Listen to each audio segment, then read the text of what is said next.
Hello guys, पिछली बार हमने देखा था कि एक बड़े से इंसान की डेड बॉडी बीच पर आ गई थी। उसके बाद क्या हुआ, लोगों ने कैसा रिस्पॉन्स किया, तो वो तो आपने पिछली वीडियो में देख लिया होगा। और अगर नहीं देखी है तो इस वीडियो के बाद देख लेना, काफ़ी अलग कहानी है उसकी।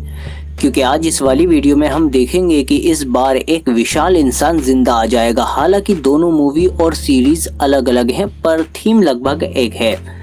तो शुरू में हम देखते हैं कि गलीवर अपने अपार्टमेंट में सोकर उठता है और अपने रोज के रूटीन को फॉलो करता है। अपने सुपर हीरो टॉयज से बात करता है और शावर में नहाते हुए डांस करता है। गलीवर न्यूयॉर्क की एक न्यूज़पेपर कंपनी में काम करता है।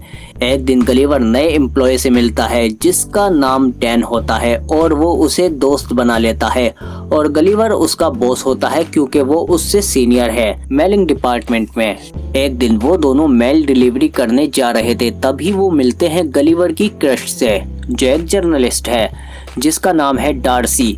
गलीवर सालों से इससे प्यार करता है पर अभी तक इजहार नहीं किया है। उस दिन के बाद डैन एक नोटिस लेकर आता है और गलीवर को बताता है कि मेल डिपार्टमेंट के हेड ने उसका प्रमोशन कर दिया है।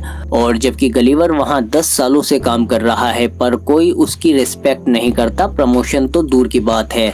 डैन उसे बताता है कि तुम बात करने से डरते हो, इसीलिए आज तक तुम्हारी प्रोग्रेस नहीं हुई। उदास होकर गलीवर बाहर चला जाता है पर तभी वो देखता है कि डार्सी अब तक काम कर रही है।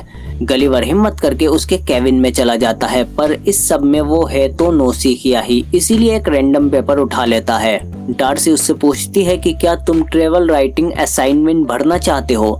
नर्वस होकर गलीवर हाँ कर देता है और अगले दिन वो ट्रेवल ब्लॉग का पेपर सबमिट कर देता है और इंटरनेट से कुछ आर्टिकल्स को अपने ब्लॉग में कॉपी पेस्ट कर लेता है और अगले दिन डार्सी को दे देता है, जिससे डार्सी उसकी राइटिंग स्किल से काफी इम्प्रेस हो जाती है और उसे एक नया काम बताती है। वो कहती है कि तुम बर्म्यूडा ट्रायंगल पर जाओ और वहां गायब होने वाले शिप्स पर आर्टिकल लिखो। डार्सी को इम्प्रेस करने के चक्कर में गलीवर मान जाता है और डार्सी भी उसके लिए बोट वगैरह का अरेंजमेंट कर देती है। अगले दिन गलीवर बर्म्यूडा ट्रायंगल के लिए उड़ान भरता है और वहां पर एक आदमी से मिलता है जो गलीवर के लिए एक बोट का अरेंजमेंट करने वाला था और उसे बताता है कि बोट कैसे चलानी है। आपकी यात्रा बहुत सरल है क्योंकि बोट ऑटोमेटिक है। फिर गलीवर बर्म्यूडा ट्रायंगल के लिए अकेला ही निकल जाता है। शुरू में कुछ घंटे तो एंजॉय करता है, रोबोट बनाने की बुक पढ़ता है और फिर बाद में वो सो जाता है। जब कुछ देर बाद उसकी आंख खुलती है तो वो देखता है कि उसके सामने एक बड़ी सी लहर है। समुद्री तूफान देखकर वो जल्दी से लाइफ जैकेट पहन लेता है और इतने में ही वो टॉर्नेडो उसकी बोट को अपने अंदर खींच लेता है। कुछ देर बाद जब गलीवर को होश आता है तो वो अपनी बॉडी को हिला नहीं पाता। जब वो गर्दन उठाकर देखता है तो वो हैरान हो जाता है कि उसके सीने पर छोटे छोटे लोग चढ़े हुए हैं। उनका लीडर खुद को इंट्रोड्यूस करता है as a commander Edward of Lilliput. जब कैमरा जूम आउट होता है तो हम देखते हैं कि छोटे छोटे लोग उसके चारों ओर खड़े हैं और उन्होंने उसे लकड़ी और रस्सियों वगैरह से जमीन पर बांध रखा है। कमांडर गलीवर को एक बीस्ट कहकर बुलाता है। इतने में ही गलीवर खुद को आजाद कर लेता है, बहुत ही इजीली। वो सोचता है कि सपना देख रहा है और अपनी आंखें बंद कर लेता है। एडवर्ड सिपाहियों को ऑर्डर देता है कि इसे नीचे गिराओ और सोल्जर उसे नीचे गिरा देते हैं और गलीवर बेहोश हो जाता है। और जब उसे होश आता है तो वो देखता है कि उसे एक गाड़ी पर बांधकर लिलीपुट किंगडम में ले जा रहे हैं और लोग बीस्ट को देखने के लिए घरों से बाहर आने लगे। और वहां पर गलीवर को लिलीपुट के राजा थियोडोर के सामने पेश किया जाता है। पर राजा की बेटी प्रिंसेस मैरी उसकी हालत पर काफी अफसोस करती है और एडवर्ड से पूछती है कि इसके साथ इतनी सख्ती करना जरूरी है। एडवर्ड बताता है कि यह हमारे दुश्मन राज्य ब्लेफूजिया का जासूस है। और फाइनली गलीवर बोलता है और राजा से पूछता है कि मैं कहां पर हूं, जिस पर राजा का सेक्रेटरी बताता है कि तुम दुनिया के सबसे महान साम्राज्य लिलीपुट में हो। अगले सीन में हम देखते हैं कि गलीवर को एक जेल में बंद कर दिया गया है। वहां वो एक और कैदी से मिलता है जिसका नाम होता है होरेशियो और इन दोनों को यहाँ पर एडवर्ड ने ही कैद किया है। फिर वहाँ एडवर्ड आ जाता है और उसे धमकाता है कि अगर वो चाहे तो उसे जिंदगी भर कैद में रख सकता है। फिर एडवर्ड उन्हें खेत में ले जाता है और उनसे वहां खेत जुतवाता है, पर तभी उन पर उनका दुश्मन राज्य ब्लेफूसिया हमला कर देता है, जिनका प्लान प्रिंसेस को किडनैप करके महल को आग लगा देने का है। एडवर्ड महल की तरफ भागता है और सिपाहियों को आदेश देता है कि कोई राजकुमारी को नहीं बचाएगा, उन्हें सिर्फ मैं बचाऊंगा। पर होरेशियो गलिवर से कहता है कि एडवर्ड टाइम पर नहीं पहुंच पाएगा। तो फिर गलिवर इजीली ब्लेफूशियन सोल्जर को उठाकर नीचे फेंक देता है और प्रिंसेस मैरी को बचा लेता है, पर राजा और उनका सेक्रेटरी आग में फंस जाता है।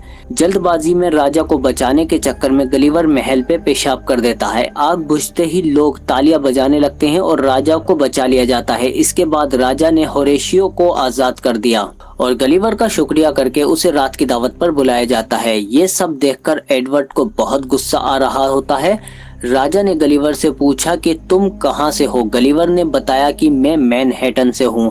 गलिवर पहली बार खुद को हीरो महसूस कर रहा था, इसीलिए उसने खुद को प्रेसिडेंट बता दिया और सबने उस पर विश्वास कर लिया, सिवाय एडवर्ड के। इसके बाद लिलीपुट के लोगों ने एडवर्ड के लिए एक बड़ा सा घर बनाया ताकि वो न्यूयॉर्क की तरह यहाँ पर रह सके।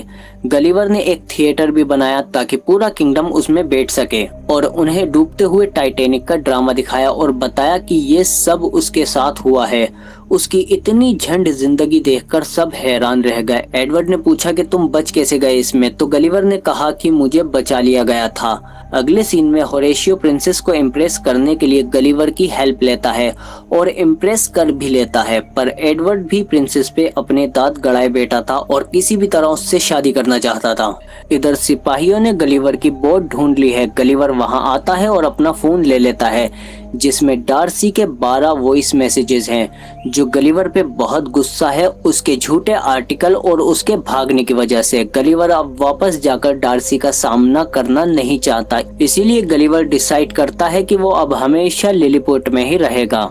इस बात पर एडवर्ड बिल्कुल भी खुश नहीं था और इधर राजा भी गलिवर को जनरल बना देता है। एडवर्ड गुस्से में लिलीपुट का डिफेंस सिस्टम बंद कर देता है। इस मौके का फायदा उठाकर ब्लेफूसिया लिलीपुट पर हमला कर देता है।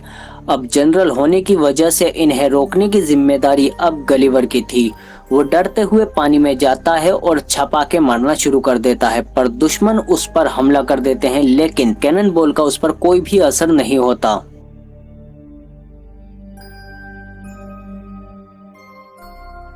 फिर वो दुश्मन को पकड़कर लिलीपुट के बाहर निकाल देता है। गलिवर की खूब खातिरदारी की जाती है, बाल कटिंग, मसाज वसाज सब व्यवस्था है। इधर प्रिंसेस भी एडवर्ड को रिजेक्ट कर देती है। गुस्से में एडवर्ड दुश्मन से जाकर मिल जाता है और उसके आदमियों को गलिवर की बोट से रोबोट बनाने की बुक मिल जाती है, जिसकी मदद से वो लोग एक बड़ा सा रोबोट बना लेते हैं। दुश्मन एक बार फिर से अटैक करता है। गलिवर फिर से छोटे छोटे लोगों से लड़ने के लिए तैयार था, पर वो हैरान हो जाता है जब सामने देखता है एक विशाल रोबोट। एडवर्ड गलिवर को चैलेंज करता है। गलिवर के पास एक्सेप्ट करने के अलावा कोई और रास्ता नहीं था। वो रोबोट को पीछे ढकेलने की कोशिश करता है, पर रोबोट उससे ज्यादा ताकतवर था। वो उसकी पेंट पकड़कर उसे उठा लेता है और उससे हार मानने को कहता है। फिर गलिवर राजा और सबको बताता है कि उसने सब कुछ झूठ बोला था। फिर एडवर्ड गलिवर को एक ऐसे आइलैंड पर भेज देता है जहां पर कोई भी जाने की हिम्मत नहीं करता।